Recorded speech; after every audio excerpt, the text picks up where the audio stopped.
یا الہی ہے ہماری، تیری ہی تسبیح میں مصروف ہے سارا جہاں، تیری ہی تسبیح میں مصروف ہے سارا جہاں، نطق بھی تیرے لیے ہے، نطق بھی تیرے لیے ہے، خاموشی تیرے لیے، یا الہی ہے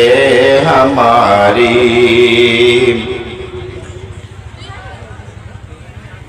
زندگی کی مشکلوں میں تو ہی دیتا ہے نجات، زندگی کی مشکلوں میں تو ہی دیتا ہے نجات، تو میرا مشکل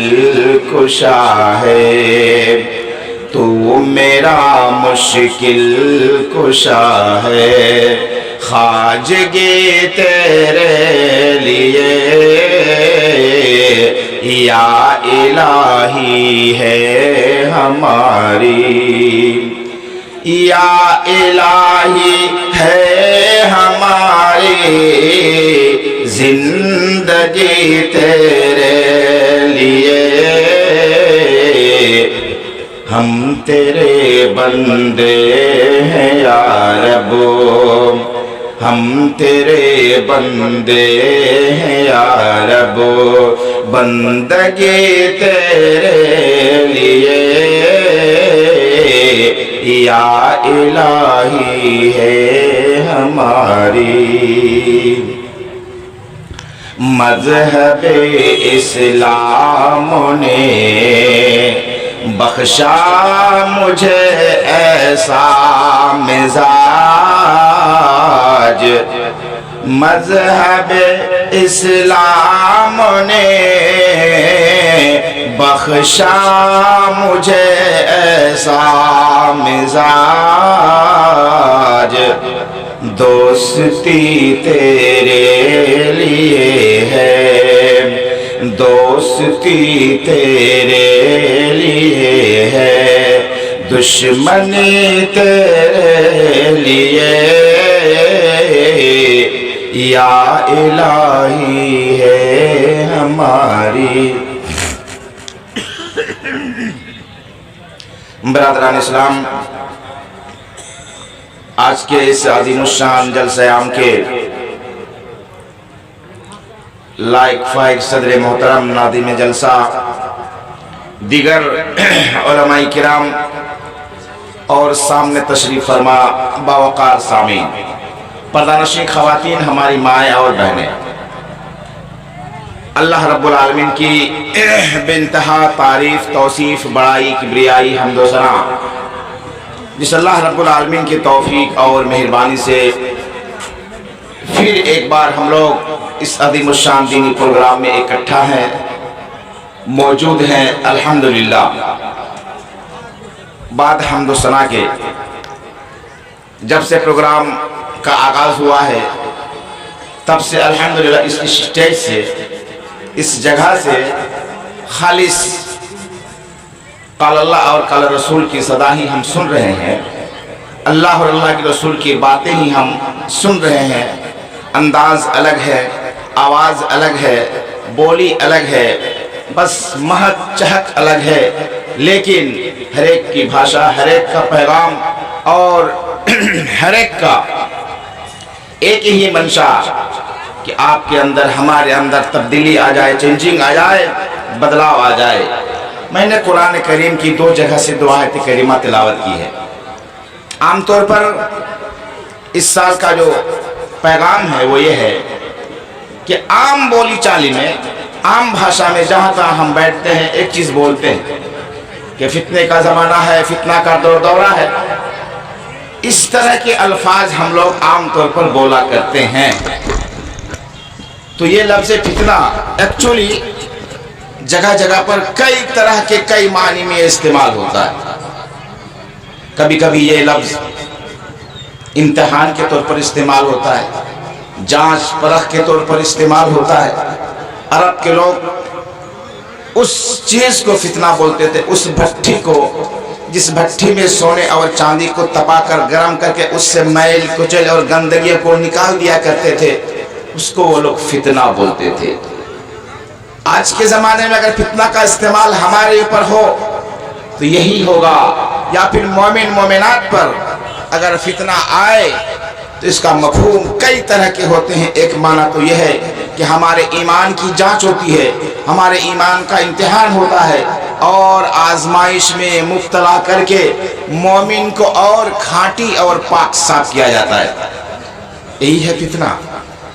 یعنی سونے چاندی کو تپا کر آگ میں گرم کر کے ان سے میل کچیل نکال کر سونے کو اگر کندن بنانے کا نام عرب کی بھاشا میں فتنہ ہے، تو اسی چیز کو اللہ رب العالمین نے بہترین پیرائے میں انسان کو سمجھایا ہے۔ کبھی کبھی ہم لوگ بولتے ہیں کہ ہم تو پکا مسلمان ہیں، ہم لوگ تو کھاٹی ایماندار ہیں، اس کے باوجود بھی ہم ٹینشن فری کیوں نہیں ہو پاتے؟ ہمارے ذہن کے اندر بالکل ہموم گموم چاروں طرف سے پریشانیوں کے بادل چھا چکے۔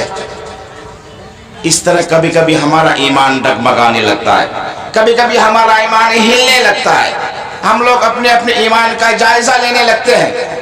اور مطلوب اور مقصود بھی یہی ہے۔ میرے بھائیو، اللہ رب العالمین نے فرمایا احسب الناس ان یترکوا ان یقولوا آمنا وهم لا یفتنون، کیا لوگوں نے یہ سوچ لیا ہے کہ وہ چھوڑ دیا جائے گا اس لیے کہ وہ اپنے آپ کو ایماندار کہہ رہا ہے، اپنے آپ کو کہہ رہا ہے کہ میں نے اللہ پر ایمان لایا ہے، وَهُمْ لَا يُفْتَنُونَ، اور وہ جانچے نہیں جائیں گے، وہ پرکھے نہیں جائیں گے، وہ آزمائش کی بھٹیوں میں چڑھائے نہیں جائیں گے؟ کیا لوگ یہی سمجھ لیے ہیں؟ گویا کہ ایک طرح کی تسلی ہے۔ دنیا کی حالات، موجودہ حالات، آزو بازو کی حالات، ان تمام چیزوں کو دیکھ کر ہمیں اور آپ کو یہ سمجھنا پڑے گا کہ صحیح معنی میں اگر ہم ایماندار ہیں، اہل ایمان ہیں، تو ہمارے اوپر آفات آ سکتے ہیں، ہمارے اوپر بلیات آ سکتے ہیں، ہمارے اوپر مصیبتیں آ سکتی ہیں، اور ہم ان چیزوں میں گھر سکتے ہیں اور ہم جھنجھوڑ دیے جائیں گے۔ بسا اوقات صحابہ کرام کے تعلق سے آتا ہے کہ بعض جگہ پر وہ زلزلو، اس طرح وہ لوگ ہلا دیے گئے تھے، جھنجھوڑ دیے گئے تھے کہ وہ لوگ کہنے پر مجبور ہو گئے تھے متی نصر اللہ، کہ اللہ کی مدد کب آئے گی؟ میرے بھائیوں،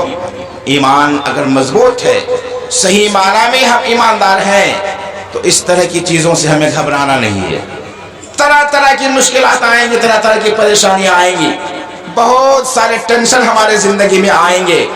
لیکن ان چیزوں سے گھبرا کر حق کے راستے کو، سچائی کو، اچھائی کو، بھلائی کو ہم چھوڑ دیں گے تو پھر ہمارا ایمان گویا کہ کھاٹی اور اوریجنل نہیں ہے۔ اسی لیے ایمان کے تعلق سے برابر یہ آتا ہے کہ اس ایمان کو کبھی کبھی صفائی کرنے کی ضرورت پڑتی ہے، اسی لیے ایماندار کو کبھی کبھی ہلایا جاتا ہے۔ اسی لیے اللہ رب العالمین نے کہا، تو فتنہ کے تعلق سے جو میں نے باتیں کہی ہیں ان میں سے ایک بات تو یہ واضح ہے کہ فتنہ کا ایک معنی کیا ہے؟ امتحان کے، آزمائش کے، جانچ اور پرکھ کے۔ یہ چیزیں ہوتی رہیں گی۔ اللہ کے رسول صلی اللہ علیہ وسلم سے پوچھا گیا کہ ای الناس اشد بلاء یا رسول اللہ، کہ اے اللہ کے رسول سب سے زیادہ مصیبتیں، پریشانیاں کن پر آتی ہیں؟ نبی اکرم صلی اللہ علیہ وسلم نے کہا الانبیاء، بتائیے۔ صحابہ کرام نے پوچھا کہ سب سے زیادہ مصیبتیں کن پر آتی ہیں؟ اللہ کے رسول نے کہا الانبیاء، کہ سب سے زیادہ مصیبتیں نبی اور رسول پر آتی ہیں۔ کہا کہ ثم ایون، کہا کہ پھر، کہا کہ الامثل فالامثل علی حسب عملہم، کہ نبی اور رسول سے آدمی جتنا نزدیک ہوگا، نبی اور رسول سے آدمی جتنا قریب ہوگا، نبی اور رسول کے نقش قدم پر آدمی جتنا زیادہ چلنے والا ہوگا، ان کو ہلایا جائے گا، ان پر مصیبتیں آئیں گی۔ میں صرف اشارہ کرتا ہوں